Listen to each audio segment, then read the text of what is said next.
messieurs là, je les connais. Je les connais, j'étais auprès du maître. Je n'avais rien fait. Mais il m'en voulait au point de me cribler comme du froment. Je les connais, alors vous, soyez sobres et veillez. Car il est toujours en œuvre et en action. Il est toujours là, il veille, il regarde et il rôde. Dans son entreprise, il cherche toujours qui dévorer, qui détruire, qui cribler comme du froment. Voilà pourquoi vous deviez être sobre et vous devrez veiller. Amen. Alléluia. Est-ce qu'il y a quelqu'un qui comprend? Amen. Être sobre et veiller. Pourquoi? Parce que la postérité du serpent, avec à la tête leur maître, est toujours là, ensemble, en compagnie, en collaboration, en harmonie, en équipe. Ils sont toujours là, rôdant, cherchant qui dévorer, qui cribler, qui détruire, qui enlever la foi. Et si, bien aimé le Seigneur, il y a un peuple qui est bien organisé, un royaume qui est bien organisé, c'est ce royaume aussi. Alléluia. Ils sont organisés. Ils sont organisés. Ils sont ici, ils sont en Afrique, ils sont en Amérique, ils sont en Asie, ils sont toujours en collaboration, en contact, en communion. Ils travaillent en équipe. Chacun sait qu'est-ce que je fais, à quel moment je dois. Ils sont en équipe, ils travaillent, ils sont bien organisés. Alors bien organisés. Alléluia. Voilà pourquoi Paul, plutôt Pierre, connaissant ces choses, il va dire qu'il faut toujours être sobre. Il faut toujours veiller. Il faut toujours ne point se relâcher à dit Christ. Puis loin, la Bible nous dit un peu de sommeil, un peu d'assoupissement, il va atteindre son but. Alléluia. Un peu seulement. Voilà pourquoi Pierre, connaissant ces choses, avec l'expérience qui était sien, Pierre a dit, je connais, je sais ce que je vous dis. Je connais ces messieurs. Alors, bien aimés, mes gars, soyez sobres. Alléluia. Soyez sobres. Veillez. Veillez. Ce ne sont pas des rites. Ce ne sont pas des mythes plutôt. Ce n'est pas des utopies. C'est la réalité. Soyez sobres. Veillez. Il est là en œuvre, en action. Il rôde.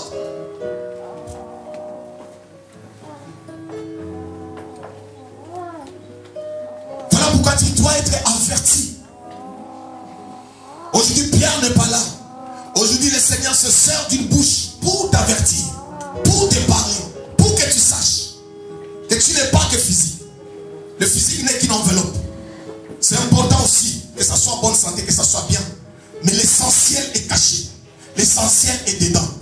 Et celui là qui est le maître, n'est-ce pas, de la postérité de la femme, il connaît que le physique là que les gens ont envie, n'est-ce pas, dans laquelle les gens s'attachent, ce physique là n'est rien. Il suffit qu'il atteigne l'essentiel. Le physique va s'écrouler, n'est-ce pas, comme, n'est-ce pas, les trucs de neige, hein? C'est comme s'il n'y avait rien. Ah, il sait. Il sait. Alléluia. C'est pourquoi l'autre a dit, moi quand je me glorifie d'avoir Jésus dans ma vie. Non, il ne faut pas te glorifier. Pourquoi? Parce que tu as une belle villa, tu as je ne sais quoi ou ça. Il ne faut jamais te glorifier pour ça. Glorifie-toi par contre, puisque tu as Yoshua. Là tu es sûr qu'il vienne 1000, qu'il vienne 10 000 à gauche et à droite, tu resteras debout. Tu ne seras jamais atteint. Alléluia. Tu resteras là, puisqu'il est là. La Bible dit, Jean va dire que celui qui est en vous est plus grand et plus fort. Alors si c'est celui-là qui est en toi, glorifie-toi. Mais pas d'avoir les biens de ce monde. Les biens de ce monde, sans Jésus, c'est rien, c'est nul. Il sait qu'il suffit qu'il fait un petit tour là où il sait jouer les choses. Il sait que quand il atteint son cible là, c'est fini. Vous allez voir, ça va se matérialiser physiquement. La figure commence à changer. Quelqu'un qui était jeune commence à devenir comme un vieux, une vieille. Ça commence à changer, les choses commencent à bouger, ça change, ça se chamboule de gauche à droite, ça se balance, c'est fini. Alléluia. Pourquoi? Parce que là, c'est déjà atteint. Ça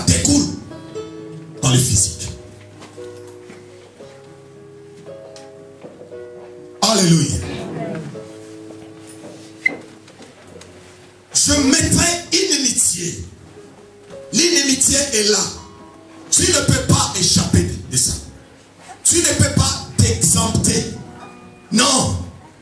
Tu es là. Tu es dans la fin. Entre les deux.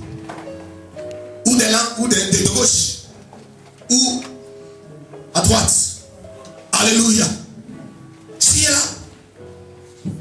Et Dieu a dit, je mettrai inimitié entre la femme et le serpent.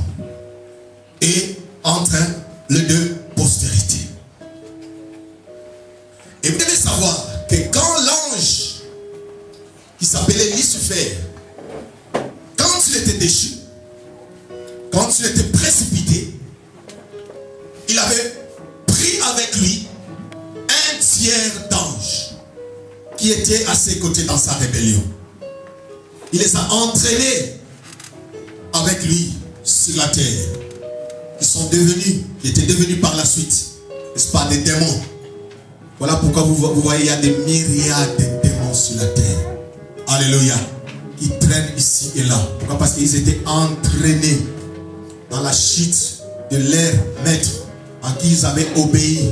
Ils ont aimé faire les choses avec lui.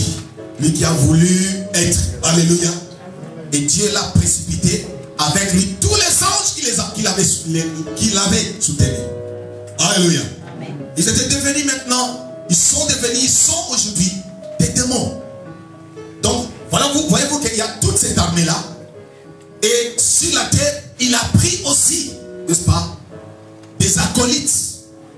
Il a pris tous les satanistes du monde, les occultistes, les sorciers, les marabouts, tous ceux qui travaillent dans les ténèbres, tous ceux qui font les œuvres de ténèbres sont dans son équipe. Ils sont ensemble avec lui. Alléluia. Ils sont ensemble avec lui. Et maintenant, leur but, leur objectif, c'est quoi? Ça, c'est ce qui nous intéresse. Leur but, c'est quoi? S'ils en veulent à la postérité de la femme, à la postérité de la femme qui est l'église, que tu es, s'ils en veulent autant à cette postérité, pourquoi? Ce n'est pas pour s'amuser, ce n'est pas pour se distraire, mais c'est pour un objectif, c'est pour un but.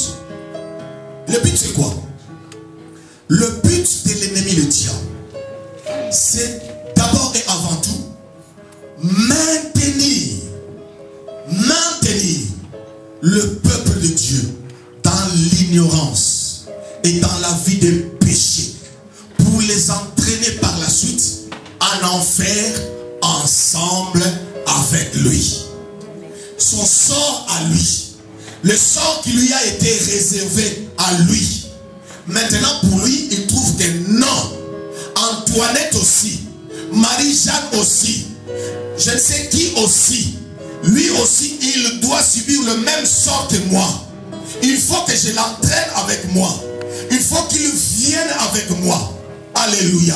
Et il est en œuvre et en action pour accomplir son but. Te maintenir dans cet état d'ignorance. C'est pourquoi aujourd'hui nous allons beaucoup plus, n'est-ce pas, attaquer cet état des choses. L'ignorance. L'ignorance arrange l'œuvre de l'ennemi. Maintenir les hommes dans l'ignorance. L'ignorance entraîne la vie de péché. Puisqu'on est ignorant, on s'enfonce dans les péchés, dans la magouille, dans toutes ces choses-là sans savoir, sans se connaître. Alléluia. Maintenir les hommes dans l'ignorance et dans le péché pour les entraîner. Pourquoi? Il sait ce qu'il fait. Il sait qu'une fois que ce peuple-là est éclairé, une fois que ce peuple-là connaît la vérité, il sera délivré. Il sera libéré. Il va rentrer dans sa destinée. Alléluia. Il faut qu'il, n'est-ce pas, demeure dans l'ignorance. Voilà pourquoi je dis qu'il faut ouvrir bien les oreilles et écouter la parole de Dieu. Et être sensible à l'écoute. Et à chaque fois que tu veux écouter la parole de Dieu, à chaque fois qu'il est question de partager la parole de de Dieu, il faut demander à Dieu l'entendement spirituel. Alléluia. L'entendement spirituel. Si tu n'as pas l'entendement spirituel, tu n'as que la compréhension intellectuelle. Tu vas sortir des assemblées, de lieux de prière, de lieux de culte, de la manière que tu es rentré. Et c'est là que l'ennemi fait son affaire. C'est là où se situe, n'est-ce pas, le premier et le plus grand combat de l'ennemi. Sa stratégie première, c'est ça. Pour te maintenir dans l'ignorance, il va te boucher les oreilles et l'intelligence spirituelle. Alléluia. Amen. Et partout où il y a partage de paroles, partout où la parole est proclamée, la première des choses que l'ennemi fait, c'est ça. Voilà pourquoi il amène parfois des distractions, des dérangements, des choses. Il y a des gens qui, même quand ils écoutent la parole de Dieu, tu les regardes comme ça, c'est comme s'il est à moitié là, à moitié ailleurs. Cela veut dire qu'il ne peut pas saisir des choses à 100%. Ça, c'est l'œuvre de l'ennemi. Alléluia. Il y a de ceux-là même qui sont à l'église. Il est à l'église, il écoute la parole endormi. Il dort. Il y a de ceux-là, quand je regarde, oh, j'écris à Dieu, je prie Dieu. Quand je le regarde, c'est comme si, je ne comprends pas, c'est comme s'il est drogué. Regarde, là, il y a un problème. Alléluia. Amen. Il y a un problème. Amen. Même les yeux n'arrivent même pas à s'ouvrir et bien regarder. Des fois, il regarde, des fois. Ça veut dire que celui-là ne comprend pas tout. Donc, spirituellement, il est bloqué, il est bouché. Les oreilles sont bouchées, il ne comprend rien. Alléluia. Il n'entend que le bruit. Il y a de cela, il est là physiquement, mais son esprit, le vrai lui, n'est pas là. En voyage, rentrer à la maison pour voir qu'est-ce que les enfants font, qu'est-ce que j'ai laissé au frigo, est-ce que quand je vais rentrer, est-ce qu'il y aura, est-ce que vraiment c'est quand est-ce que l'écriture va. Bien aimé, il est là physiquement, que physiquement, spirituellement il n'est pas là. Amen. Alléluia. Ça c'est l'œuvre de l'ennemi. Pourquoi? Pour quel but? C'est pour te maintenir dans l'ignorance, sachant que si tu ouvres les oreilles spirituelles et que tu entends la parole de Dieu, cette parole ne retournera jamais sans qu'elle puisse accomplir. C'est pourquoi l'œuvre pour laquelle elle a été envoyée. La Bible nous dit dans le livre d'Ésaïe chapitre 55. Lisons la parole de Dieu. Ésaïe 55.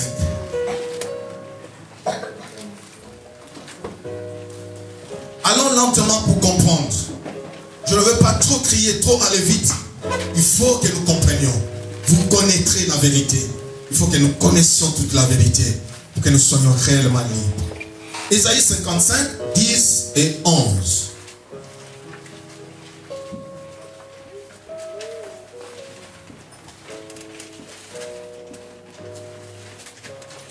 La Bible dit ceci.